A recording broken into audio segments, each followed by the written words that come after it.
Hello, everyone. This hour on Verbling, the next in my great short stories series. We're on short story 18. This is a really short story, you'll see. We're working on Raymond Carver's second story in the series, Popular Mechanics. Actually, this story has two names. We'll talk a little bit about the background in just a second. First, a little bit about me. I'm Jon-Eric, your Verbling teacher for this hour. I'm an American teacher from New York, hanging out in Lisbon, Portugal to bring you this class. By the way, here are 3 quick rules to help you participate. Don't forget to turn off, tune in, and open up. Which means, when you're not speaking, turn off your microphone so we can keep the classroom quiet. When you are speaking, tune in to the new vocabulary words that you're learning, use them actively so that I can correct you and give you feedback. And last but not least, open up to your classmates. Relax and have fun. We're all here to learn, and this is a safe and respectful place to practice your English. And that is a little bit about me. Well, you can only see the top of my head. Now, I want to know a little bit about you. Let's say hello to Luo. Hello, Luo. How are you? Hello, great to see you. Good. And how have you been? Long time no see, I mean. Yes, last week I had a lot of things to do because it's the last week of school, so it's been a little difficult to have classes. But I'm here this week. Everything should be back to normal. Should be. I hope so. By the way, don't forget, open the material. I put both stories that we read, we read Cathedral, right? I put both links to Cathedral, the last story, and this story. But if you don't have it open, today's story is at this link in the chat window. Okay? I'm going to try to do something with these classes because sometimes I think it's difficult to handle an entire story. So I'm going to try to work with shorter stories and make it a little more user-friendly. So I picked the shortest story ever written, I think. Oh, not the shortest, but one of the shortest. So we're going to be taking a look at that today and we can talk about both stories, and maybe we can get a little more background about the author and about this style of writing as well, and what it means for your English. So these are some ideas that I have. So welcome back, Yuki, and also Christian as well. Hello, everyone. Hello. Hello. Okay, so I'm just going to do one thing before we start, which is I'm just going to download the story so that I can see you and read at the same time. All right. Let me just download this as a rich text format, I guess. I put this stuff on Google Docs, then I completely forget that I can't see you when I've got it in my browser. So give me just a second to open it, and we'll get started. By the way, while I'm waiting for this to download, I have something for you to think about. Whoops. There we go. I wanted to ask you something before we began. One second.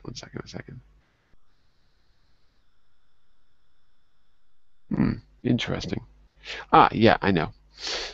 Before we begin, this story has 2 titles. When I first read this story a long time ago, when there were still dinosaurs roaming the earth, that was a joke. It was called Popular Mechanics. So I want to start, before we even read, does that name mean anything to you? Popular Mechanics. Does that sound familiar to you? Have you heard that before anywhere? Because it's kind of famous in the United States. That's why I'm asking. So no one's heard it. Okay. Popular Mechanics is the name of a magazine. The reason you haven't heard of it is because we don't have magazines anymore. So maybe no one's familiar with this. Let me get I got it downloaded, so let me get this on my screen for you. Whoops. Hold on. Is it a technical magazine? Oh, hold on a second. There we go. Okay. Yeah, let me see if I can give you a quick link. Basically, it was a magazine for dudes. You know, like we're all dudes in this class. It's a guy's magazine for fixing things, popular mechanics. So, let me see if I can give you a link as well. So, what comes to mind when you hear popular mechanics? What comes to mind? For example, will some simple things or repairs in your home? I don't know. Yeah, home repair, Yeah. maybe fixing a car, things that you can do, right? Because it's Yeah. popular. All right. By the way, It reminds actually, me a certain process of repairing something. Procedure. Yeah, way to go about it, right? Yes. Right. Well, if you were in the last class, you know that Raymond Carver writes about kind of quotidian things, everyday life kind of things. So it makes sense that the title would be called Popular Mechanics, because he sort of deals with everyday life. Here, I'll show you a quick image of their website. Can you see it? Yes. So, when irreplaceable history lives on obsolete tech, you've got pictures of VHS cassettes, a brief history of game controllers. Let's see what else. And reinventing the American dream. How to cut the lawn of your dreams. There you go. So it's all sort of things that you can do, almost like, kind of, it was sort of for people who, you get married, you grow up, you need something to do on the weekends, so you read Popular Mechanics and go around fixing things, kind of a guy's magazine. All right. So you've got to keep that in mind as we read the story, and I need you to think about that and answer the question, what is it that the couple is fixing in the story? Just keep that in mind. It'll make the story a little bit easier to understand. It's not difficult, actually. Let me see if I can get my screen working again. One second. There we go. All right. So, let's get this back on screen. Oh no, sorry. Google Hangout problem. One second. Let me try this again. Sorry for this. One second. There we go. All right. So we're going to jump right into the reading.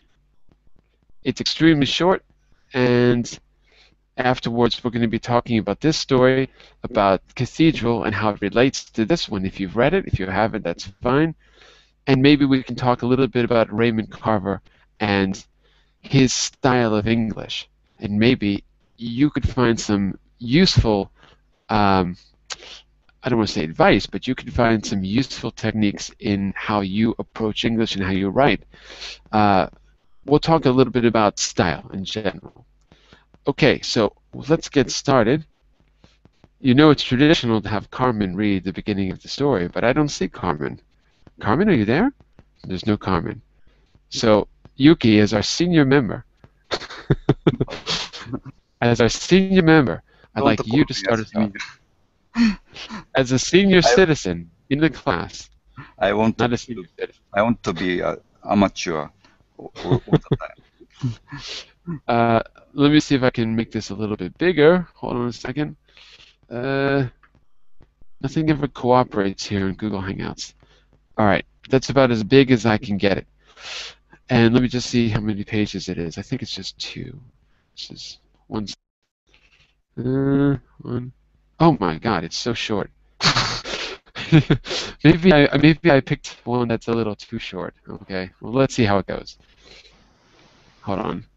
Let me see if I can get to the top. Okay. By the way, there's some bad language. Sorry about that. We're all adults here. I think you can handle it. Okay, we're each going to take about the equivalent of a paragraph because it's really short. So Yuki, why don't you take kind of this part here? Okay? Okay. Go for it. Early that day, the weather turned and the snow was melting into dirty water. Streaks of it ran down from the little shoulder-high window and faced the backyard. Cars slashed by on the street outside, where it was getting dark. But it was getting dark on the inside too. He was in the bedroom pushing clothes into a suitcase when she came to the door. "I'm glad you are leaving. I'm glad you are leaving," she said. "Do you hear?" He kept on putting his things into the suitcase. "Son of the bitch, I'm so glad you are leaving." She began to cry. "You can't even look me in the face, can you?" Then she noticed the baby's picture on the bed and picked it up. He looked at her, and she wiped her eyes and stared at him before turning and going back to the living room. Bring that back," he said. "Just get your things and get out," she said. Okay, let's go to... Wait, because it's really short. Let's go to Luo. Luo, why don't you take... Oh, wait, before we do anything, we should talk about this a little bit. Sorry, let me try to get this back on screen. Hold on a second. So just before we continue, where does this take place and when? From what we know so far, what do you think, Yuki? Scenes taking place in the bedroom. Mm-hmm. Okay. A man is pushing clothes into the suitcase. Mm-hmm. And when is this taking place, do you think? It takes place in the evening. It is getting darker now. Mm-hmm. So Maybe, what does that mean? Maybe because of the rain outside, snow was changed into the rain. Right. So snow was melting into dirty water. You know, after it snows, and then like the next day, everything is just, you know, when it's snowing, it's very beautiful outside, but then later on, it's a mess. Everything turns to ice because the sun heats it during the day and it melts, and then it becomes ice at night, and it's a big mess the next day. And buses go by and make it dark, you know, make it black with the exhaust. So you can kind of get the mood. How would you describe the mood so far, the feeling? Mood is dismal. Dismal. Yes. It's a quite ugly piece. So and one last thing. Is there any similarity so far to Cathedral that we read before? No. I think in the first part of Cathedral, it's quite gloomy. So there is some common atmosphere, but I think here in this novel, in this story, I think it's more gloomy atmosphere ruled in this story. But in another sense, there is something similar because what's the name of the man in this story? Do we know his name? No, I don't know. Just a husband. Yeah. In both stories, we don't know the names of the characters. So that's one thing that I can't help but notice is similar. We just know man, woman, and now baby. And in the others, but in the Cathedral, the name of guest is clear. His name is Robert. Right. But in this story, there is no name. So it seems to be that he uses a certain kind of economy when he's writing. He keeps it very minimal. So we need to know Robert's name because Robert is special. And we don't really need to know the husband and the wife's name. And here, we don't know anyone's name. It's he, she, and baby. So we'll talk about that in a bit. Keep that in mind. Luo, why don't you take this part here? Let's see, something like this. Yes, he didn't answer. He fastened the suitcase, put on his coat, looked around the bedroom before turning off the light. Then he went out to the living room. She stood in the doorway of the little kitchen, holding the baby. "I want the baby," he said. "Are you crazy?" "No, but I want the baby. I will get some to come for his things." "You are not touching this baby," she said. The baby had begun to cry, and she uncovered the blanket from around his head. "Oh, no," she said, looking at the baby. He moved toward her. "For God's sake," she said. She took the step back into the kitchen. "I want the baby. Get out of here." She turned and tried to hold the baby over in a corner behind the stove. So, what do you think's going to happen next, Luo? They were gonna to have a fight. I think so. And if you notice, in this very short story, it's already divided up into 3 acts, just like a classic, just like a classic play from antiquity or something like that, like Shakespeare or whatever. It's got perfect form. In the first part, it seems to end when we see the picture of the baby. In the second part, the baby is in the room, they're with the baby, and they're confronting each other. So it's a short story, but it moves very quickly and seamlessly. But notice the structure. So we're in one room, and we're in the next room, because he's fastened, puts on, looks around the bedroom, turns off the light, and they went into the living room. So you've got, I think if I remember, there's 3 parts to the story, and they take place in 3 rooms, or at least in 2 rooms, and then there's a resolution in the last room. So we switch rooms, and there's something different happening in the story. Something to keep in mind. Okay, and Christian, I think you're going to take pretty much the end of the story. Okay. Give me just a second to scroll up. Okay. Go for it. Okay.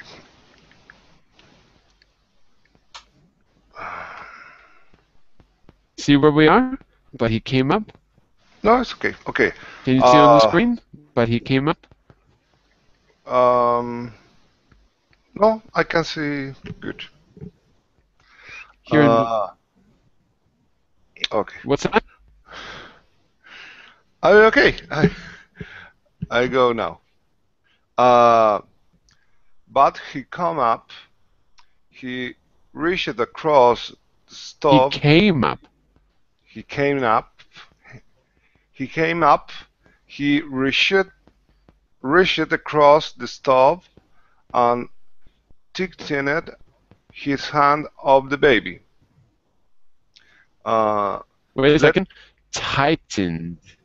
Tighten? Okay. Tightened. He held the baby. He held the baby strongly. He tightened his hands. He held the baby strong. Okay. Let go of him, he say. Get away, get away, she cried. The baby was red-faced and screaming. Red-faced. Red-faced and screaming in the scuffle. They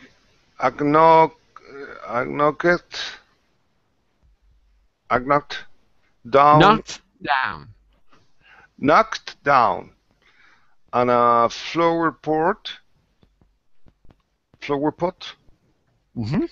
that hung behind the stove. He crowded her into the wall then, trying to break her grip. He held onto the baby and pushed with all his weight. Right. So, Christian, what's happening right now in the story? Is it clear? Uh, It's better if you know the word scuffle. Do you know the word scuffle? no, Do you know what that means? no. It's a How fight. would you say again, Yuki? It means the fight. Right. Scuffle means a kind of fight, Okay. usually with lots of pushing. A scuffle is very physical. So not just arguing, it's pushing around, a scuffle. Is that clear, Christian? Yeah. Sure. Okay. And also, what else? So, Christian, listen to this part again. Just listen and then make sure that it's all clear. So, remember, in the last part, she had told him to get away, right? So if you look at this part again, just listen to it. She turned and tried to hold the baby over in a corner behind the stove. So you have to be able to picture that, Christian. She's holding the baby in a corner behind the stove, in a corner. So she's not in the middle of the room. She's trying to get away from him. But he came up and reached across the stove and tightened his hands on the baby. So Christian, what's he doing there? Um, I think that he shared an opinion about that. He tried again He tried again to do what? the get of the baby Right, exactly. from the He hands. tried again. She's behind the stove, right? And he tries again to grab the baby, and he does grab the baby. Let go of him, she said. Get away, she cried. The baby was red-faced and screaming. You know when babies are upset, how do they look? Yeah, sure. So he's red in the face. In the scuffle, they knocked down the flower pot that hung behind the stove. Oh, there's a little bit of foreshadowing right there. They knocked down the flower pot, so it probably fell to the ground and shattered, broke. He crowded her into the wall and tried to break her grip. So what do you think this means here? This is not very obvious, Christian. He crowded her into the wall. What do you think he's doing with his body? Um, I think that it calmed some people. No, there's no crowd. Here, the verb is to crowd. It's a verb, it's an action. Okay. Okay? So what do you think he's doing when he says he crowded her into the wall? Do you know? Because if not, let's ask the class. Luo, I think sorry. he was pushing the wife Hustle. I think it's hustle. to the wall. Pushing. So, Luki, you're not Luki, you're Yuki. Yuki says he's pushing her, and Luo, what were you saying? I think it's hustle. He hustled her into the wall. What does hustle mean? Hustle to me means to go faster. Hustle? Oh, sorry. Like, I don't know. Because In if I my say- dictionary, hustle also means to push hard. To hustle means to push. Hustle means to push. I mean, kind of, but not like this. This is really physically pushing someone. Hustle usually means telling someone to hurry up, or if they're in front of them, pushing them, but not usually physically pushing them. Like you hustle someone along, you make them go faster, you make them hurry up. So it's not so physical usually.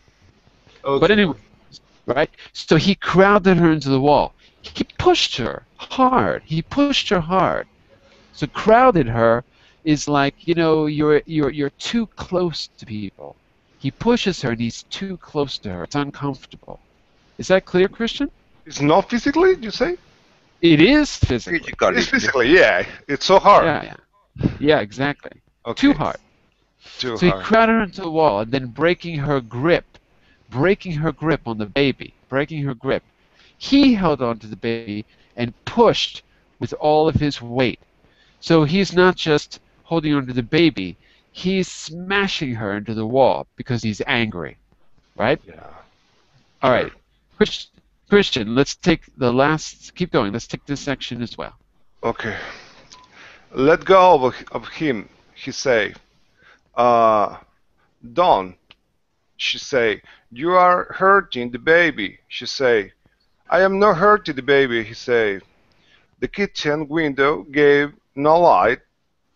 In the near dark he worked on her first finger with one hand, and with the other hand he gripped the screaming baby up under and near the shoulder.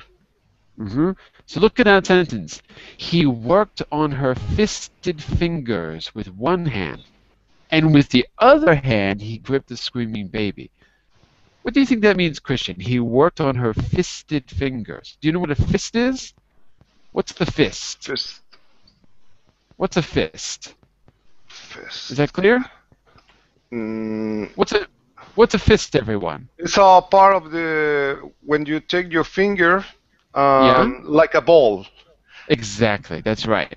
So when you're going to hit someone, you make a fist. Your hand is like a ball.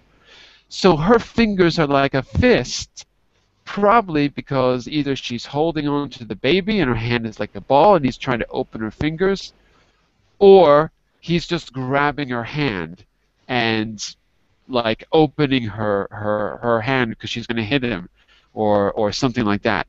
It sounds like she's gripping the baby. I'm not sure. But with the other hand, he gripped the baby up under an arm near the shoulder. He's got the baby holding like an American football, like they're holding it under his arm, right? Okay. Good imagine. So here we go. I'll do the last part, and you tell me as a class why this story is called Popular Mechanics. Are you ready? Difficult. Here we go. She felt her fingers being forced open. She felt the baby going from her. No! She screamed, just as her hand came loose. She would have it, this baby. She grabbed for the baby's other arm. She caught the baby around the wrist and leaned back, but he would not let go. He felt the baby slipping out of his hand, and he pulled it back very hard. In this manner, the issue was decided. Why is this story called Popular Mechanics? It's very obscure No, it's not. ending. It's not obscure. It's not obscure. No, it's not. Or create a secure network, secure system for get the police in your home. What does this, Yuki? We got to focus on the last line. In this manner, the issue was decided. What does it mean? In this manner. It means that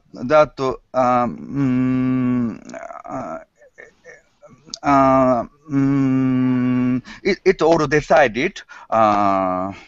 Yeah, but what actually happened in the room?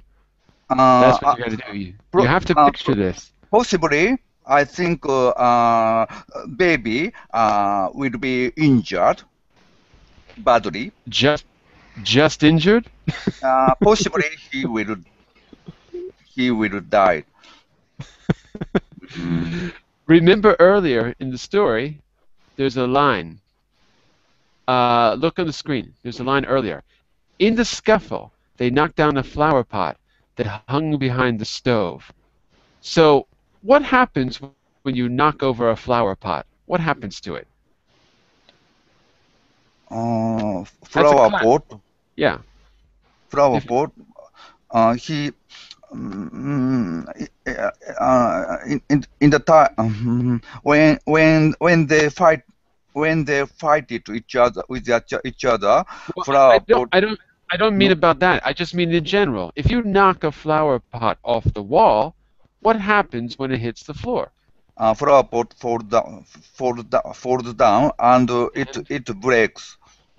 it shatters, doesn't it? It doesn't just break. Or if it breaks, it probably breaks in two, right? Because it's made of ceramic. How does that, let me ask you, Luo. Luo, how do you think that relates to the ending of the story? Everything in the story is here for a reason. It's not an accident. So, Luo, how do you think that relates to our ending? What do you think? Probably the child will fall down to the ground and die. Or, what happens if you're holding one arm of the baby and someone else is holding the other arm of the baby and you're both Well, pulling? well, the baby will break into two pieces, maybe several pieces, and it's too. Oh well, it's like a horrible movie. So, why is the story called Popular Mechanics? Hmm. So, why the title? Hmm. It's like popular mechanics. Like this picture shows, there are two hands and two gory. They make the baby like a machine. They break the baby like a machine. I think so. The author tried to convey a conception of the too crudely. I mean, Right, and don't forget, look at the picture. What's that gold thing on the right side? Do you see it? The yes, it's a ring. engaging. Yeah, it's the wedding ring. So you've got something that's split in two, looks like a hand, and you've got a wedding ring. So you've got maybe two meanings for popular mechanics. One has got to be the last line. In this manner, what's the manner? They're both pulling on the baby. That's the manner. The issue was decided. Well, if you go and get a divorce, usually you have to split all of your common goods, right? So I would say, in this manner, they both got what they wanted, a little piece of the baby.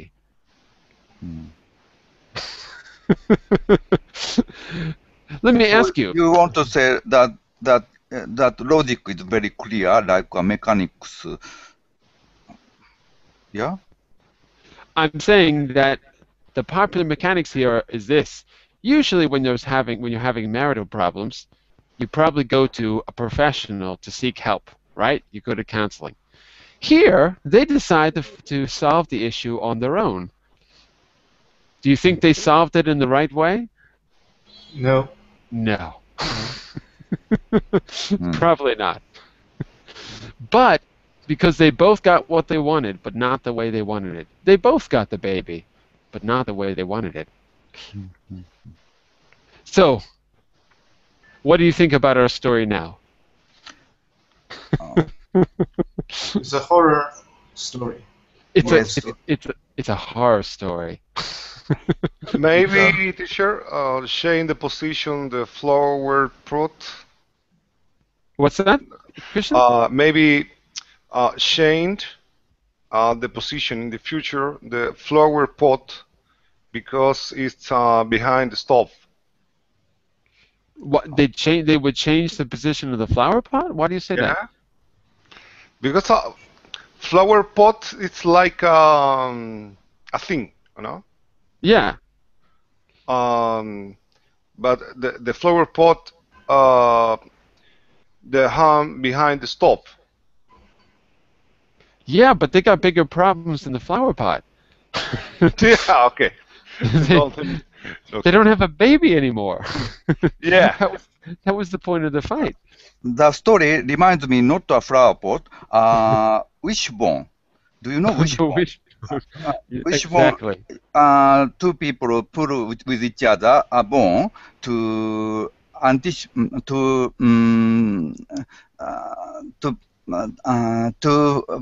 future to see the future.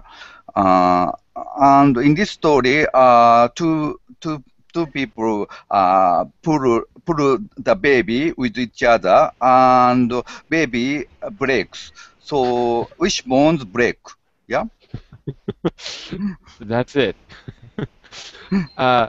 So, how does this story? What do you think? How does this compare to Cathedral?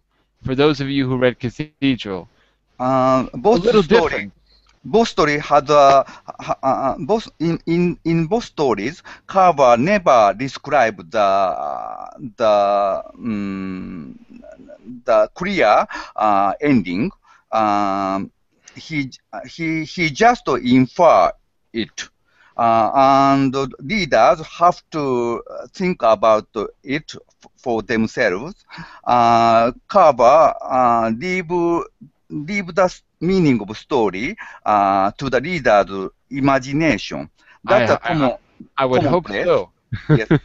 Well, And completely, Cathedral is differ from this story. It is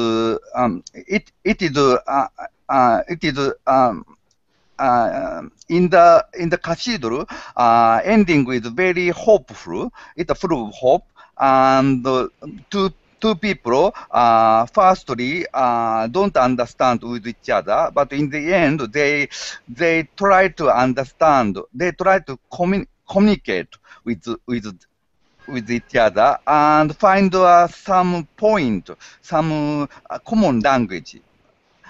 This is the absolutely. story of Cathedral, but in this story, ending with the opposite. They couldn't understand and they couldn't find an answer.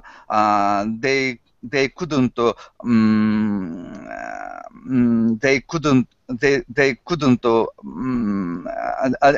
yes, it was very sad ending, and they couldn't understand each other. So, if there's a moral to the Communicate. story, it seems to be that, the whole idea, the whole stereotype was that you've got, your dad reads Popular Mechanics, goes out, thinks he knows how to fix the car, and he ruins it, and they have to buy another one. Or goes out and tries to fix the lawnmower and ruins it because he just read Popular Mechanics and he thinks he's a genius. Here, I get the feeling they think they know how to solve marital problems by doing it the Popular Mechanics way, and the result is not what they expect. So, Luo, let me ask you a question here. Do you think the couple learn anything from each other about? Do you think they learn anything about marriage or love or problems? No, no, I don't think they were learn something from each other, and because they didn't respect each other, and from this man called his wife as son of the bitch is so rudely, and The wo- they I were think the woman calls him that. Is it the wife calls him that? I think I can't remember. I think it was the wife calling him that. But yeah, go ahead. uh, okay, so yeah, so I think they didn't respect each other. They didn't learn anything from each other. But I was wondering the picture. Uh-huh. Is that picture designed by you? Because every story you brought us and Uh-huh. has a picture. So Right. I Right. wondering if this picture designed by you. No, it's designed. Everything comes from my wife. She's Wife. the designer. Our Okay. teacher's wife is a designer. But I'll Painter. pass on the compliments if you like it. She does the art direction. It's excellent picture. I I admire her work. Let's have a show and tell class where we all bring in our wives. We should we should all bring them in. I'll bring in Claudia, and she can talk about her design. She'll never do it.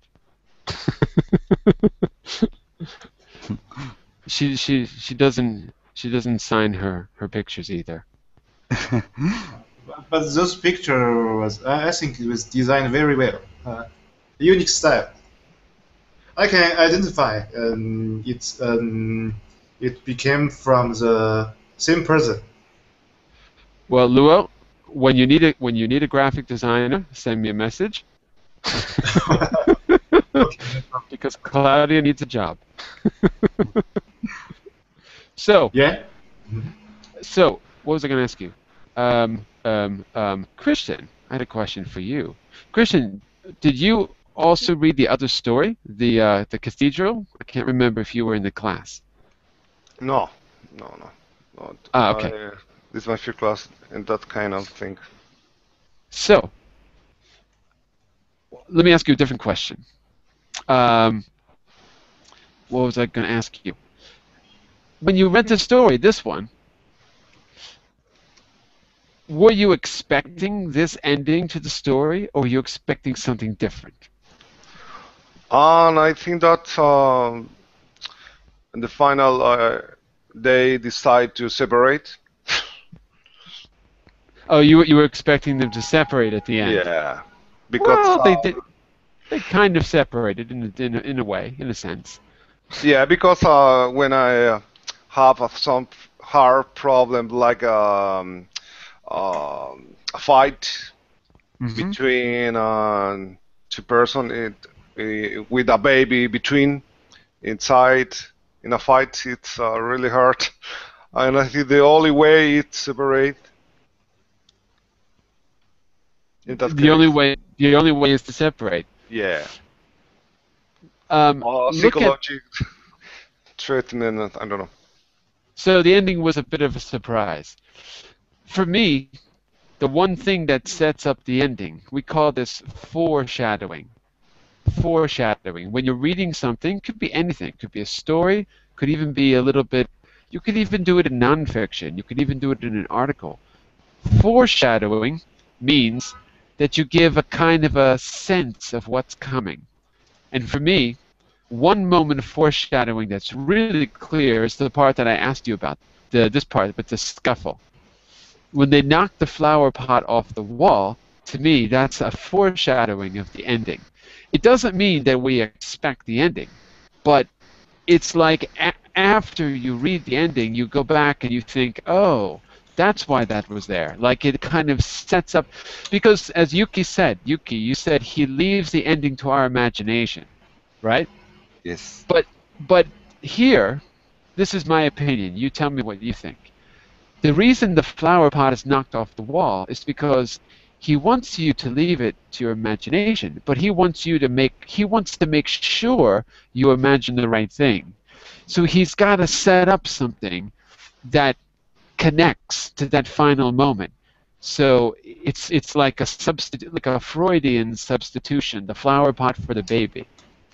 Are there any other moments of foreshadowing in the story that you noticed? Because it's only like one page long. Are there any other moments of foreshadowing in the story? Is that clear what I mean by foreshadowing? Is that clear or not so clear? You can write. It's like this. Foreshadowing looks like this.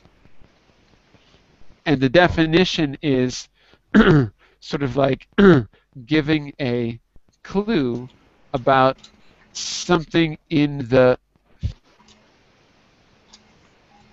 something that's coming, giving a little hint or a clue about a detail that's coming up, or in this case about the ending, right? Yeah. Okay.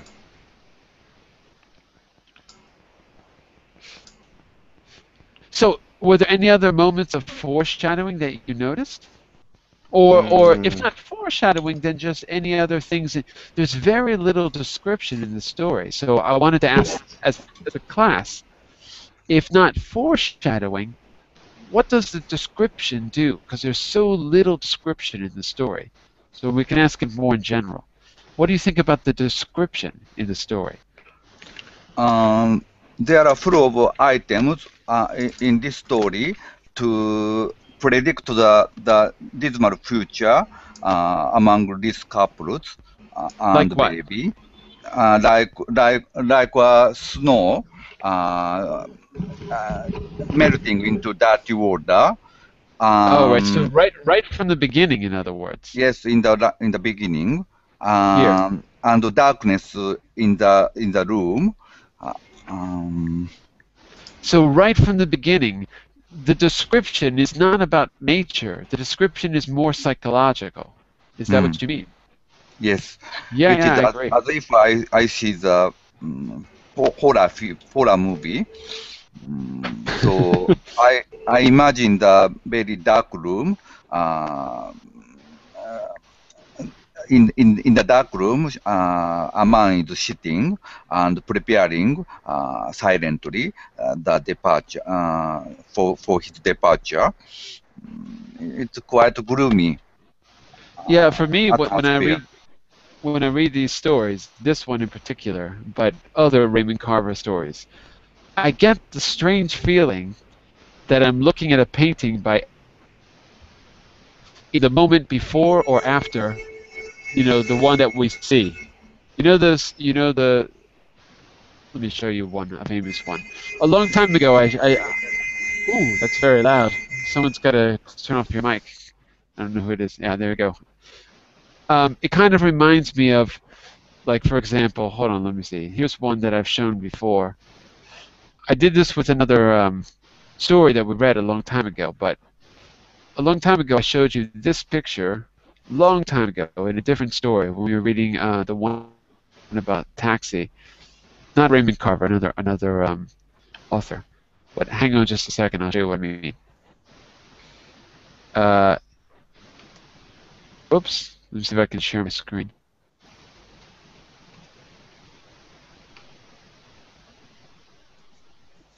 Hold on a second. Hold on. I shouldn't try to share my screen, it never works. Hold on a second. 1 second. Hold on, almost there. And one. So, look, take a look at this for a second. This story in particular, but others as well, reminds me of not these paintings, but it reminds me of, it reminds me of a little bit of this. Like, these are some famous paintings by Edward Hopper. Here's one of the most famous ones here. I'll make it bigger. You've probably seen these before. And it reminds me, first of all, it reminds me of being back in New York. It reminds me of being in Brooklyn, because that's exactly the view out of my window when I was in Brooklyn. No matter where I was, it was always that view. And these stories remind me of as if this is the image either before or after the story. It's like I'm reading the in-between. I know that's what it reminds me of, because everything is so minimal and everything seems there for a purpose. So it kind of reminds me of these, but as if we're seeing the backstory behind the image. So maybe this is earlier in the day and the story takes place later at night or something like that. Kind of reminds me of the feeling of these. Do you know this author? Do you know this painter, Edward Hopper? Yes, I know. So he's kind of, one of the reasons he's famous is because he kind of was the inspiration for a lot of the 1930s and 40s cinema in America. The lighting and the just the lighting, the sense of space and all of that, because he was painting in the 30s, 20s and 30s. Yes, So, well, Go ahead. I have a same painting of same feeling. If you type the Dogman Star in the Google search, you can find this. picture. Dogman Star. If I type what in the Google search? Dogman Star. Hold on a second. Okay. I have to go back. It's gloomy. Oh, yeah. That's a famous one. Hold on, let me see if I can find it. 1 second. I'll see if I can put it on screen. Screen sharing is really something that needs to be fixed in Google Hangouts. It doesn't work well. Hold on.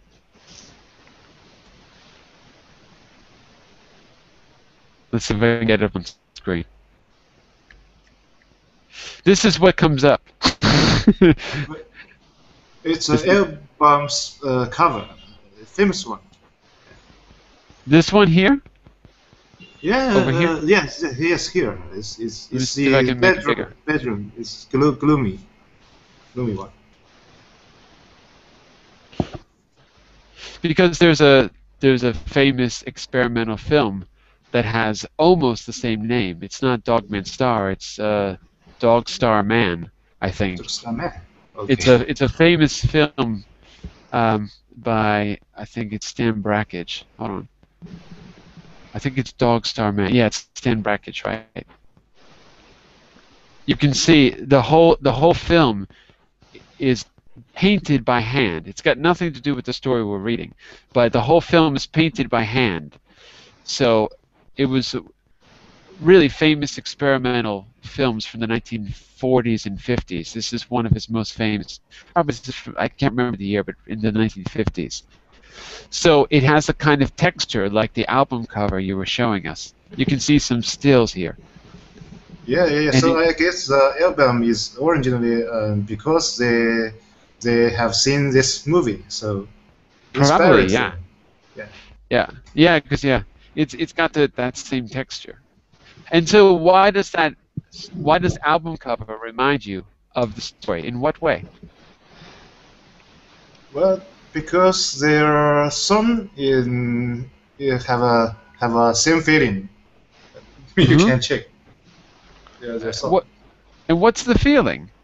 How would What's you the describe the feeling? Yeah. Feeling is a little bit dispirited, and dispirited. Being dispirited. Dispirited, yes, dispirited, and gloomy. Gloomy.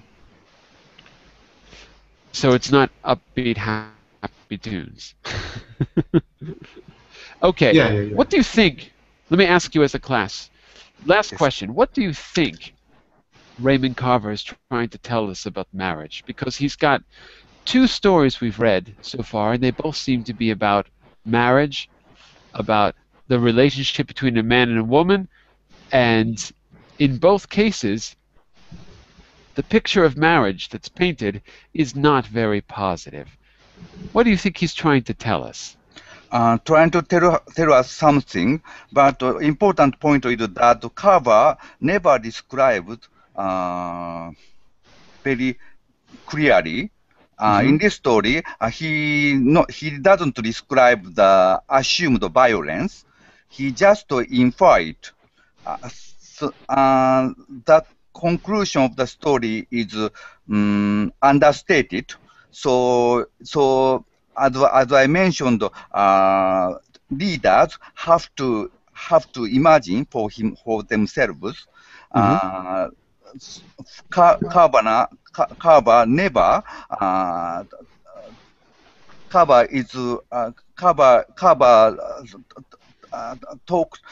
talks very little, so that's why this story, although it is a short,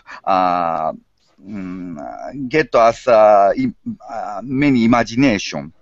So wait. That's why the story, although it's short, you can't say gets us imagination. You mean that's why we can imagine it, or that's why it what's the word? You mean that we can? I'm losing. Now I don't have the expression I wanted to say. But it's not gets us imagination, but that's why it inspires us to imagine, maybe? So, yes, I'd like to say his story inspires and and it's drive us some imagination. It drives our imagination. It can Okay. drive us imagination because because he doesn't describe enough to to enough. So so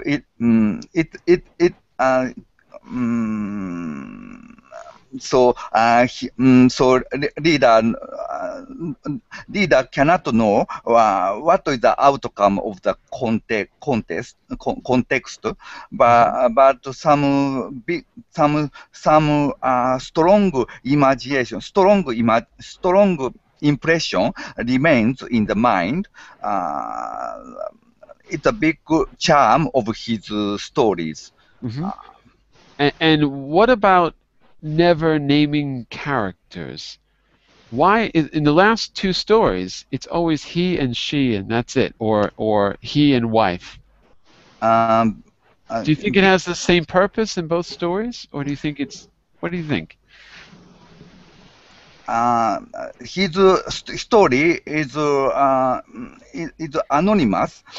Such anonymous feature of his story make us think about make us think the story more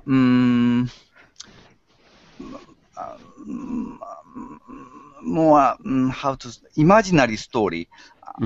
How to say more nameless. But it give us some kind of direction. We have to think about it. We can think a problem directly without knowing the detail, like name. That's a feature of his story. And you can put yourself into the picture very easily too, because we all can kind of relate to fighting. It happens to everyone. Yes. So it has a kind of universal quality. Well, Yes. I have to stop here because we got to begin the next class. But think about this. We're going to start a new short story on Thursday, different author. If you have a suggestion, let me know. Otherwise, I'm going to be going through my catalog and try to pick one. I'm going to try to keep it to really short stories if I can. If they're longer, I'll try to divide it up so that we can kind of do one short story per class or two classes and not stretch it out so much. Maybe we can read excerpts or something like that. Okay? So I'll be back in just a minute to start the business class. We can talk more about what we've learned from these stories as we go on. We can always compare them to each other. So keep that in mind. Feel free to read them on your own. Send questions and comments to me through the Verbling message system. Okay? Bye for now, everyone. Giving us an opportunity to read such an interesting story. Thank you. Thank you for coming. Thank right, you. see you soon. Bye. Please give Bye-bye. my regard to your wife. I will. Bye-bye.